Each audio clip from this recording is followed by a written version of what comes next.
SpaceX has an exciting new mission on the horizon. They're aiming to make history with the first ever all-civilian spacewalk. The crew of Polaris Dawn is preparing for an exciting 5-day mission, scheduled for launch this summer aboard SpaceX's Dragon X. Their objective is to surpass all previous Dragon missions by flying higher than ever before and achieving the highest Earth orbit ever recorded. Prepare for an extraordinary journey this summer as SpaceX prepares for its most daring crewed mission yet. This mission will feature the debut of SpaceX's cutting-edge spacesuits designed for spacewalks and a modified interior of the Crew Dragon capsule, specially crafted to withstand the harsh vacuum of space. Polaris Dawn marks the beginning of a trilogy of missions under the Polaris program, generously supported by the visionary philanthropist Jared Isaacman. In 2021, SpaceX embarked on a remarkable mission known as Inspiration 4. This historic launch saw Isaacman and 3 other private citizens become the first all-civilian crew to venture into space. Isaacman's involvement in Inspiration 4 led to an impressive $250 million raised for St. Jude Children's Research Hospital in Memphis, Tennessee. Now, he aims to continue this positive momentum with Polaris Dawn and future missions. Isaacman and the Polaris Dawn crew are set to embark on a groundbreaking mission, pushing the boundaries of private spaceflight. Their Dragon spacecraft will soar to unprecedented heights, surpassing even the Apollo program's historic achievements from decades ago. As they soar through the skies, the crew will have the opportunity to put SpaceX's latest and enhanced spacesuit design to the ultimate test in the vast emptiness of space. This momentous occasion marks the first ever all-civilian extravehicular activity event. Back when the news broke, the ambitious Polaris Dawn team had set their sights on a launch date in the latter part of 2022. The originally scheduled date underwent several changes, first being postponed to early March 2023 and eventually settling on the summer of 2024. One of the reasons for the delays was the timeline for hardware development, particularly the design and manufacturing of SpaceX's EVA suit. Over the past 3 years, Isaacman and the Polaris Dawn crew have dedicated themselves to rigorous training in preparation for their upcoming mission. Inspired by NASA's approach, a significant part of this training emphasized the importance of group cohesiveness and teamwork. In a captivating account, Poteet shared insights into the crew's training during a Spaces discussion on X, formerly known as Twitter, on May 4th. Throughout the years, we have built upon NASA's extensive work in recognizing challenging environments and circumstances, he remarked. He further emphasized that these situations have provided invaluable insights into the capabilities and limitations of both their fellow team members and themselves. Poteet elaborates on the experiences of the crew members, highlighting their collective journey through various environments and challenging situations over the past few years. Throughout their training, they have experienced a wide range of thrilling activities, such as scuba diving, mountain climbing, skydiving, and high-G jet flights. These environments create a certain level of stress that helps us become accustomed to these challenging situations, he stated. We've had some amazing adventures, and we can't wait to finally experience the real deal when it launches. During their time at NASA's Johnson Space Center in Houston, the Polaris Dawn crew members had the chance to undergo high-G training. However, they were unable to utilize the nearby pool known as the Neutral Buoyancy Laboratory for their training. NBL is well known for its role in training astronauts on EVA procedures, along with its submerged replica of the ISS. Instead of submerging objects underwater, engineers at SpaceX's headquarters in Hawthorne, California, devised a complex setup of ropes, pulleys, and counterweights within a Dragon capsule simulator. This simulator effectively replicates the conditions of microgravity. Gillis delved into the intricacies of that system during the X discussion.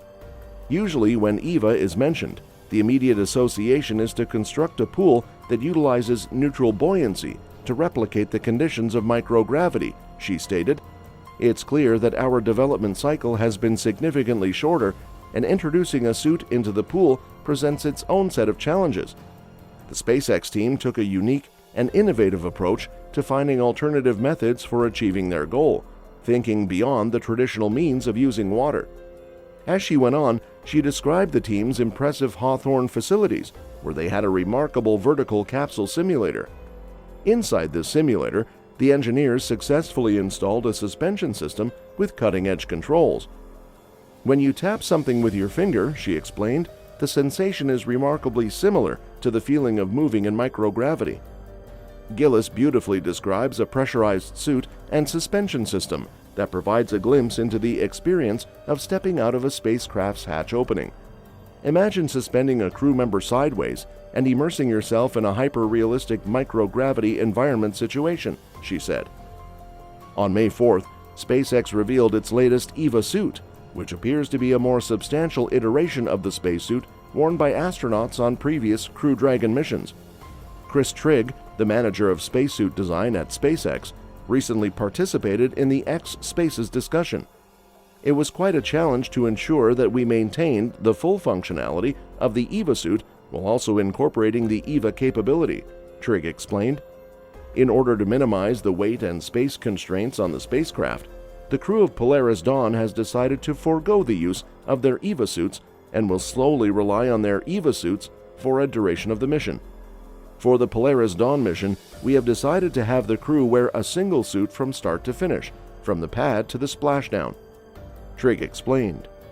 He emphasized the importance of preserving the functionality of the current EVA suit while also making it EVA capable. The EVA suit design was enhanced to meet EVA specifications. One of the improvements was upgrading the suit's thermal management system. This involved using materials sourced from the interstage section of the Falcon 9 rocket and Dragon's trunk. Additional enhancements were made to the helmet, such as a fresh coating on the visor and the incorporation of information displays and cameras within the helmet itself. The new visor has been treated with the same coating process as Inspiration 4's cupola, giving it a stunning copper color. The visor is serving a multitude of functions, Trigg explained. It plays a crucial role in maintaining the integrity of the suit and ensuring proper pressure. Additionally, it serves as the crew's window to the outside world, allowing them to observe their surroundings. Furthermore, it must effectively regulate the temperature inside the suit. Lastly, it acts as a shield, akin to a pair of sunglasses, preventing excessive light and harmful wavelengths from entering. In addition to their life support functions, the EVA suits are equipped with an umbilical port to ensure the crew's safety in the vacuum of space. Another useful feature is the cooling knob, allowing the astronauts to regulate the internal temperatures as needed. In addition, technicians meticulously reviewed and enhanced the suit's abilities.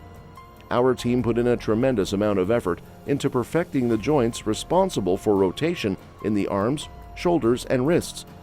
These joints play a crucial role in enabling space rotation. During unpressurized conditions, these objects maintain their soft and flexible nature. This ensures that during critical moments of flight, such as launch or re-entry, the crew members are not subjected to the presence of rigid metallic objects that could potentially cause harm. Their softness endures.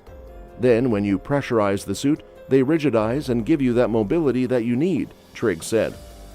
SpaceX is eager to seize this opportunity to confirm the effectiveness of their astronaut training methods for future EVAs. They have a system for training that has been tested on the ground, but they are also testing the same training method in a microgravity environment to uncover any nuances that may not have been accounted for in our simulated environment. Although the details about the second and third flights of the Polaris program have not yet been announced, but Isaacman has said the last Polaris mission will use SpaceX's Starship, provided the vehicle is ready for flight. He also proposed the possibility of using future flights as a means to preserve and prolong aging space missions.